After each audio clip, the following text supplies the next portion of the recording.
Olá, eu sou Cristina, fonoaudióloga da HMA, e hoje eu vim aqui falar para vocês sobre do plano de parto. No plano de parto a gente tem várias ações e uma delas é a amamentação. Então eu vou falar um pouquinho sobre a amamentação, posicionamento do bebê, sobre alguns exames que vocês vão fazerem lá no HMA durante o período que vocês vão estar internadas, tá? Então lá no HMA a gente faz 5 exames no bebezinho quando o bebezinho nasce, né? Até o dia dele ir embora são feitos 5 exames. O primeiro exame é o sinal de Ortolani, o teste da linguinha, o teste do coraçãozinho, o teste do olhinho e o teste da orelhinha.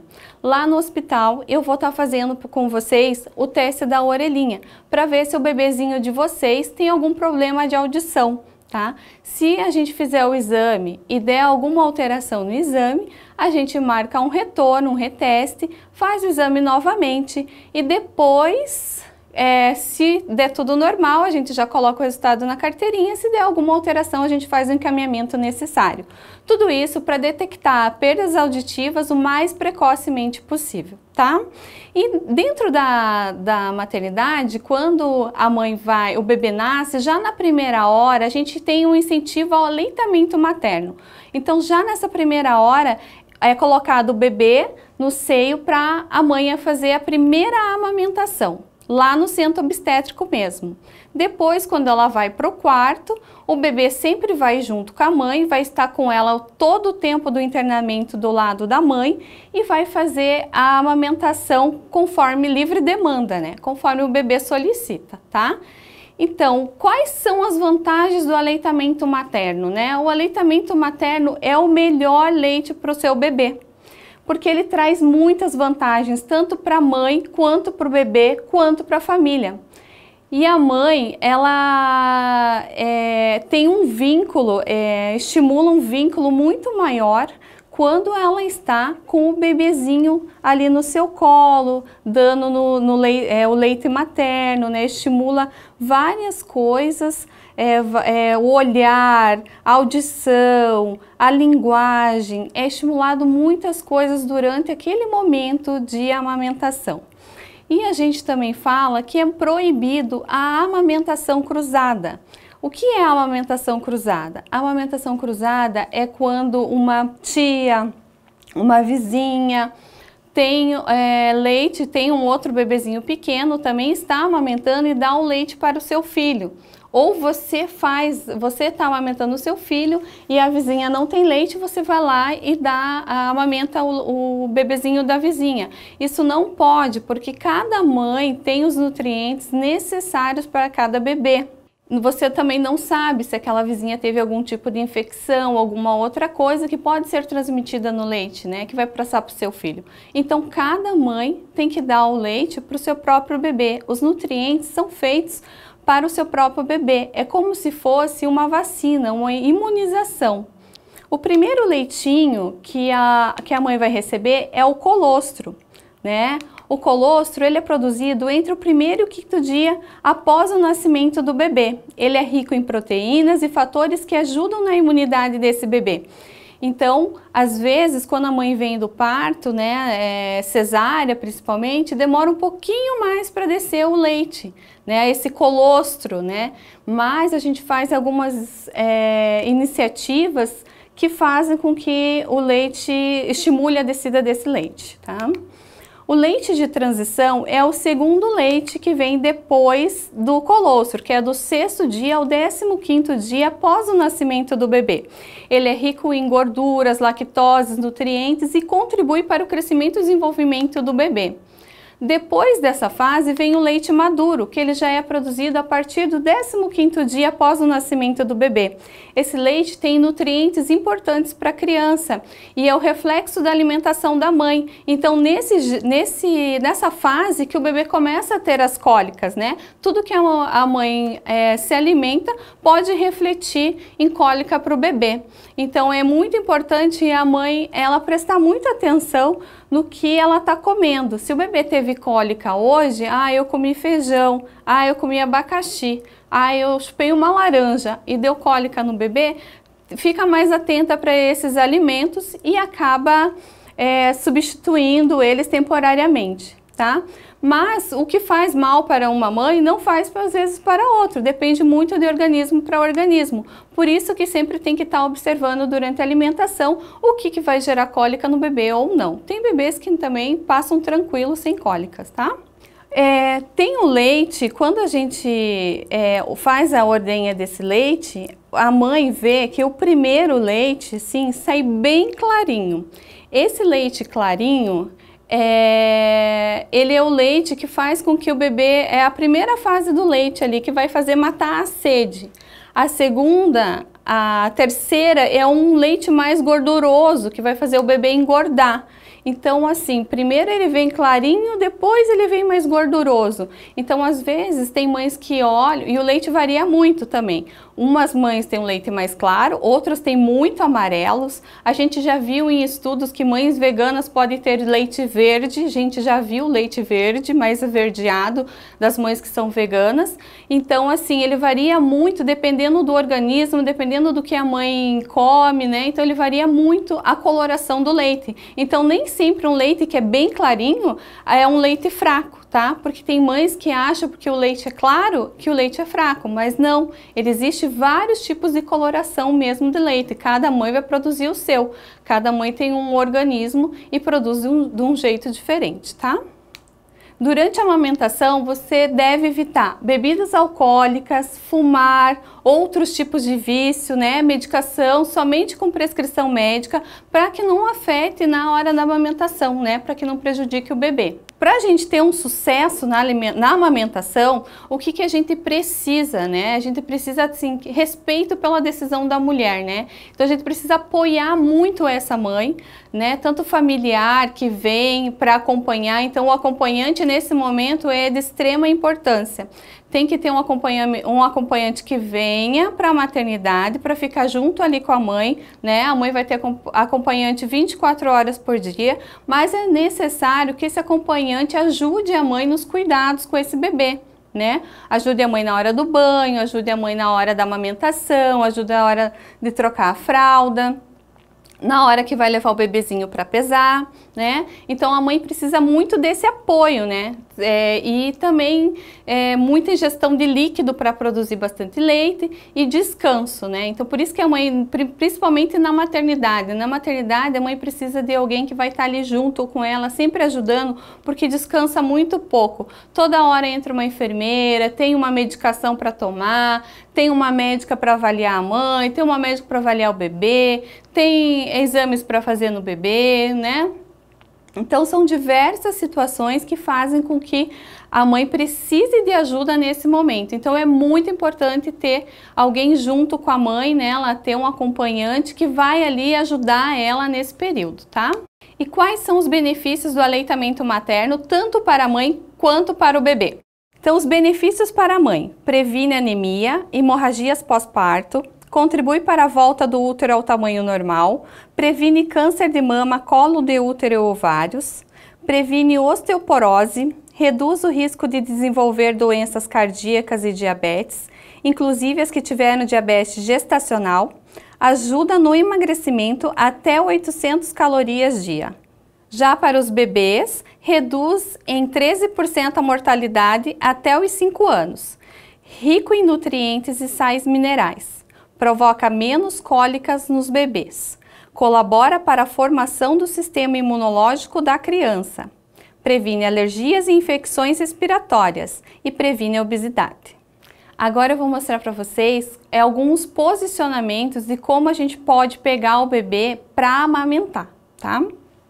Então existem vários posicionamentos para amamentar. Tá? Então o bebê, você pega o bebezinho, levanta o bracinho dele, coloca embaixo do seu braço, que a cabeça fique apoiando a lateral aqui do braço, coloca a barriguinha do bebê junto na sua barriga, para ela poder pegar melhor o seio materno, tá? O que a gente fala? Que o seio materno, você vai ter que puxar um pouquinho, às vezes, o queixinho do bebê, para encaixar melhor o seio materno. Tem mães que têm um seio muito volumoso. Então, o que a gente faz? O bebê, às vezes, não consegue, na posição que a gente está habituada, mamar desse jeito. Então a gente tem que às vezes fazer cavalinho, fazer com que ele abra as pernas e deixar o bebê mais sentadinho para mamar. Às vezes a gente vai ter que dar uma invertida, vai ter que colocar o bebê ao contrário, apoia aqui o corpo do bebê e a cabecinha do bebê e coloca ele para mamar. Então são vários posicionamentos que a gente pode estar amamentando. Depende muito do jeito que o seu bebê vai conseguir ser amamentado. A gente mostrou os posicionamentos de amamentação, agora a gente vai mostrar a forma correta do bebê mamar, né? O posicionamento, a pega desse bebê na hora de mamar. Então a boca do bebê é de frente para a mama, ele vai tocar o lábio no mamilo. Quando ele toca esse mamilo, ele tem um reflexo de abertura de boca. A língua ele se projeta para frente e para baixo e o bebê abocanha boa parte da areola e começa a desenvolver a sucção. Já na mamadeira, ele não consegue fazer isso, porque o lábio superior ele bate, né, em cima da mamadeira, mas o inferior não. Então a gente pode observar nos vídeos que quando o bebê está amamentando no seio, a quantidade de fluxo de leite que sai é muito menor de quando ele sai na mamadeira. Quando o bebê está ali sugando na mamadeira, no vídeo dá para observar que o fluxo de leite é muito maior. Isso pode acontecer em engasgos no bebê, tá? Então, por isso que tem que cuidar muito com o fluxo de leite quando ele é dado na mamadeira, porque ele é muito maior. Agora a gente vai falar sobre os prejuízos causados pela mamadeira e pela chupeta, tá? Durante o longo da vida desse bebê, porque ele não vai causar só quando o bebê é pequeno, ele vai até a fase da infância, quando o bebê começa a adquirir o vocabulário, as primeiras palavras, né? E vai decorrente na escola, 5, 7 anos, 8 anos, ele pode ter uma dificuldade de fala. A utilização da mamadeira, chupeta ou chupar o dedo também pode acarretar prejuízos no desenvolvimento da arcada dentária, empurrando esses dentes para a frente, contra a gengiva, assim deixando uma abertura entre a arcada superior e inferior, o que também poderá trazer consequências, fala, mastigação, deglutição. Os bebês que são alimentados na mamadeira ou amamentados por um curto período no seio apresentam alta incidência de hábitos orais deletérios, que são chupeta, mamadeira, chupar o dedo, respiração predominantemente bucal, porque não consegue fechar os lábios, fica com a boca sempre entreaberta, mordida cruzada, tem problemas na mastigação por conta dos dentes não estarem alinhados, falta de vedamento labial, alteração na arcada dentária. Quando o bebê ele suga no seio materno, a mandíbula ela desenvolve e faz com que o bebê fique com um crescimento harmônico da face. Quando ele tem um crescimento desarmônico, ele quando cresce lá pelos 15 anos, por aí, já começa a ter que procurar um ortodontista para alinhar essa arcada dentária inferior com a superior, né, através de aparelhos odontológicos para melhorar. E vai ter que fazer fonoterapia para melhorar também a parte de posicionamento de língua. Porque se você põe o aparelho e não faz esse trabalho de posicionamento de língua, vai se perder todo o trabalho depois. A língua volta a bater no dente e volta a empurrar o dente novamente. Agora a gente vai falar da concha de amamentação. Ela não é recomendada o uso dessa concha de amamentação, pois ela prolifera muito fungos e bactérias, tá? Aperta demais a região dos mamilos, superestimula as mamas fazendo uma pressão e o vazamento pode não parar de cessar.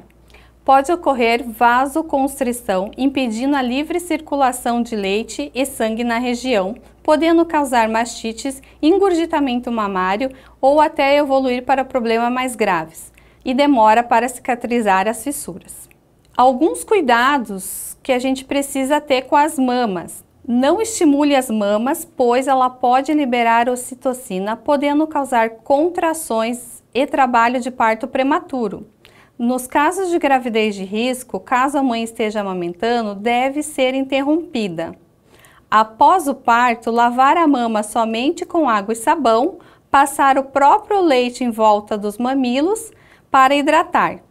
Dê preferência para sutiã sem bojo. Em caso de fissuras, usar os rolinhos. Esses rolinhos, eles são feitos com a própria fraldinha do bebê, de boca, paninho de boca. Você faz tipo uma rosquinha, enrola ela e prende e coloca entre o mamilo e o sutiã, para que ele permita que cicatrize mais rápido no caso da mãe fazer uma fissura no seio materno. Alguns dos problemas que podem acontecer com a mama da mãe é a mastite, tá? Então a mastite, ela vai inflamar toda essa parte aqui do seio materno, porque o leite está descendo, mas a mãe não está dando conta, o bebê não está dando conta de sugar, de puxar, a mãe não está conseguindo esvaziar essa mama o suficiente e produz muito leite rapidamente. Então o que a mãe tem que fazer? Uma ordenha manual, fazendo uma pressãozinha toda em volta aqui. Faz uma pressão, faz forte, pressiona, pressiona, aí puxa, faz a ordenha. Pressiona, pressiona, pressiona, pressiona, todo em circular, faz a ordenha, para tentar extrair esse leite que fica acumulado ali e não ocasionar essa mastite. Além da mastite, também pode ocasionar fissuras, né? Quando o bebê não faz uma pega correta, acontece a fissura, racha o bico do seio da mãe. Principalmente a mãe que não tem bico, que tem uma mama mais plana, um bico mais plano. Então faz com que o bebê pegue muito na pontinha e acaba não conseguindo sugar o suficiente, né? Porque ele tem que, quando a gente viu nos outros vídeos lá atrás, ele tem que abocanhar toda a auréola. E se ele pegar só aqui, ele vai fazer uma pressão muito forte, fazendo com que essa mama acabe fissurando, acabe rachando. E isso dói muito. Ele dói bastante, às vezes chega a sangrar, a mãe sente muita dor. Então, para que isso não aconteça, tem que fazer o posicionamento correto de pega no mamilo, para que não aconteça do bebê pegar só aqui na pontinha e fazer essa rachadura, essa fissura, tá? Então, quando a mãe não tem bico, a gente aconselha ela a fazer um Czinho, pegar bem aqui assim e colocar toda essa parte dentro da boca do bebê, facilitando para ele a sucção e a pega. Assim não vai machucar e não vai ocorrer a fissura. Já a candidíase mamária, ela pode ocorrer quando ela tem proliferações de fungos, igual eu falei da concha. Quando você usa a concha, você pode observar que fica tudo embaçadinho lá dentro, porque o seio não respira, então acaba suando toda aquela parte e ali para fungos prolifera muitas bactérias. E o ducto entupido também é uma coisa que acontece muito. Quando você observar que tem uma bolinha amarelinha, uma bolinha branca no bico do seio, pode ser um ducto que está entupido. Aí você tem que ir até uma maternidade, até um hospital, um posto de saúde, algum lugar que alguém vai te ajudar, porque vai ter que furar esse ducto entupido para poder drenar ali, tirar essa secreçãozinha que está parada ali e desentupir esse ducto, tá? O que não devemos trazer para o hospital? A gente não deve trazer nem a concha, nem o intermediário de silicone, nem a chupeta e nem a mamadeira. Quem vai fazer as indicações, se o bebê precisa do intermediário de silicone, é a fonoaudióloga ou o pediatra. Então, se as enfermeiras verem que assim tem algum problema, o bebê não está sugando direito, a mãe não está conseguindo amamentar aquele bebê, elas tentaram de tudo já e não conseguiram, eles vão chamar a fono para fazer uma avaliação. E nessa avaliação a fono vai ver se tem alguma necessidade de fazer alguma intervenção, se precisa de um intermediário, se precisa alguma coisa mais na UTI, né? Se a gente precisa de uma mamadeira ou de alguma chupeta para alguma estimulação, mas isso tudo vai ser a fonoaudióloga que vai fazer a avaliação e vai fazer a indicação. Lá no hospital, a gente costuma fazer a translactação e a relactação, que ajuda muito a mãe a descida do leite. Quando a mãe vem para o quarto e demora muito para descer o leite, a gente usa esse método. A gente pega o leite, o complemento, o leite artificial, coloca ali numa sondinha que vai ser grudado no bico do seio, coloca o bebê para mamar e ele sugando esse leite, o leite vai descendo e vai indo para ele. E essa estimulação que ele faz com que a mãe comece a produzir o leite, a descida do leite, e ele vai associar uma coisa com a outra, que ele está sugando em seio materno e que o leite está descendo para ele. Então a gente prefere que esse primeiro momento seja feito dessa forma para que o bebê não se acostume com fórmula e que não seja estimulada a mama, para que a mãe consiga amamentar esse bebê, né? Então ele tem muitas vantagens a relactação. Ele fortalece a musculatura da boca do bebê, de sucção, de deglutição, a língua, tudo isso é fortalecido. Então, pessoal, é isso que eu tinha para falar para vocês sobre a amamentação, que amamentar no seio é uma tarefa muito difícil, mas vale muito a pena. Tem alguns bebês que quando chegam ali na maternidade, eles têm a maior facilidade, já chegam sugando, já chegam mamando. Outros bebês têm um pouco mais de dificuldade, mas eu falo para as mães terem calma, paciência, que a gente está lá para ajudar. Eu fico à disposição. Se vocês precisarem de alguma coisa, eu sempre vou estar lá na maternidade para estar ajudando vocês.